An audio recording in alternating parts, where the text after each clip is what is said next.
Hi කොහොමද ඔයාලට? Marie biscuit pudding කියන්නේ අපි කවුරුත් කන්න කැමති දෙයක්නේ. හැබැයි අද මම icing sugar බිත්තර මොකුත් පාවිච්චි නොකර රසම රස විදිහට මාරි බිස්කට් පුඩින් හදන විදිහ ඔයාට කියලා දෙනවා. ඒ වගේම මේක මාරම රසයි. අපි එහෙනම් බලමු මේක හදන්නේ කොහොමද කියලා.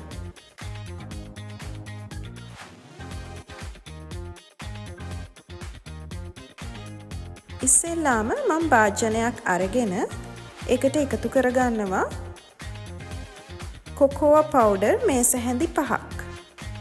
ඊළඟට මම මෙතන අරන් තියනවා පාන් පිටි මේස හැඳි 4ක් මම මේකට එකතු කරගන්නවා. ඊළඟට සීනි ග්‍රෑම් 120ක් අරගෙන තියෙනවා. ඒ ටිකත් මම එකතු කරගන්නවා. දැන් මේ ටික චුට්ටක් කලවම් කරගන්න ඕන.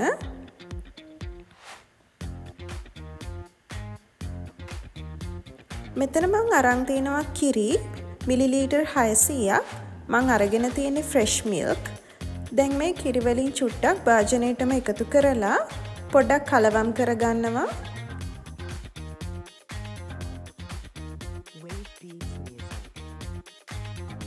දැන් මේ කිරි වලින් චුට්ටක් අර භාජනයටම එකතු කරලා චුට්ටක් වෙලා කලවම් කරනවා ක්‍රීම් එකක් වගේ වෙනකන්. ඊට පස්සේ මං ඉතුරු කිරි ටිකත් මේ භාජනයටම එකතු කරගන්නවා. එකතු කරලා මේ ටිකත් කලවම් කරගන්නවා.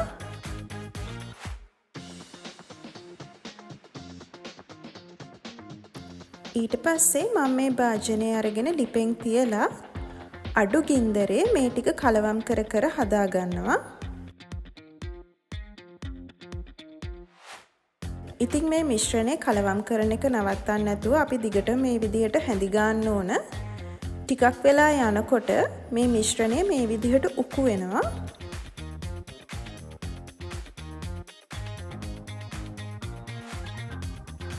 ඉතින් මේ වෙලාවේදී ඔයාට බටර් මේස හැඳි 2ක් මේ චොක්ලට් මිශ්‍රණයට එකතු කරගන්න පුළුවන්. දැන් මම මේ බටර් ටිකත් චොක්ලට් මිශ්‍රණය එක්ක හොඳින් කලවම් කරගන්නවා. විනාඩි 2ක් විතර යනකොට මේ විදිහට බුබුලු වගේ ඔයාට චොක්ලට් මිශ්‍රණය දකින්න පුළුවන්. ඒ කියන්නේ අපේ චොක්ලට් මිශ්‍රණය ලෑස්ති. ඒ වෙලාවේ මම ලිප ඕෆ් කරලා මේ චොක්ලට් මිශ්‍රණය පැත්තකින් තියාගන්නවා. දැන් මම කිරි කෝප්ප කාලක් විතර මෙතන අරගෙන තියෙනවා. මේ ටික ගත්තේ මම බිස්කට් ටික පොඟවන්න. මෙන්න මේ වීදුරු භාජනයේ තමයි අද මම පුඩින් එක හදාගන්නේ. මෙතන මම අරන් තියනවා මාරි බිස්කට්. පොඩි මාරි බිස්කට් පැකට් 4ක් විතර තමයි මම මෙතන අරගෙන තියෙන්නේ. දැන් මම මේ විදිහට මාරි බිස්කට් එකක් අරගෙන මේ කිරිවල පොඟවලා මේ වීදුරු භාජනයේ පැත්තකින් තියනවා.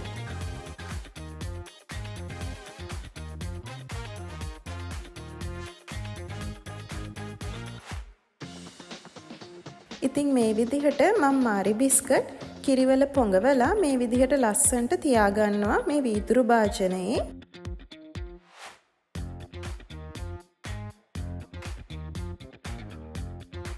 ඊළඟට මම මේ හදාගත්තු චොක්ලට් මිශ්‍රණයෙන් හැඳි 2ක් විතර මේ බිස්කට් උඩින් දාගන්නවා.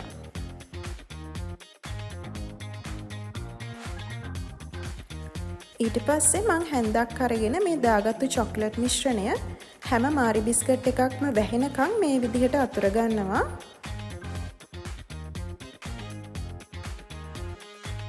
ඊළඟට මං ඊළඟ මාරි බිස්කට් තට්ටුවත් මේ විදිහට දාගන්නවා.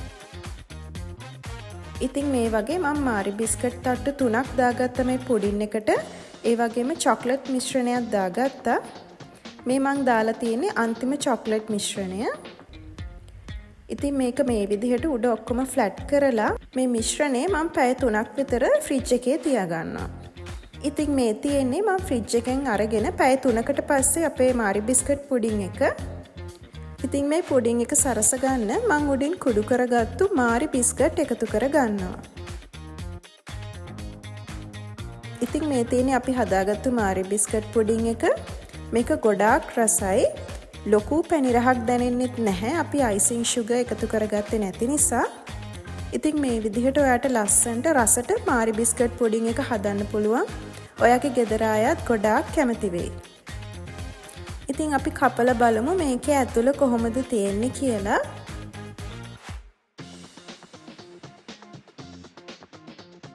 ඉතින් මේ රෙසිපි එක අනිවාර්යයෙන්ම try කරලා වීඩියෝ එකට කමෙන්ට් එකක් දාන්න.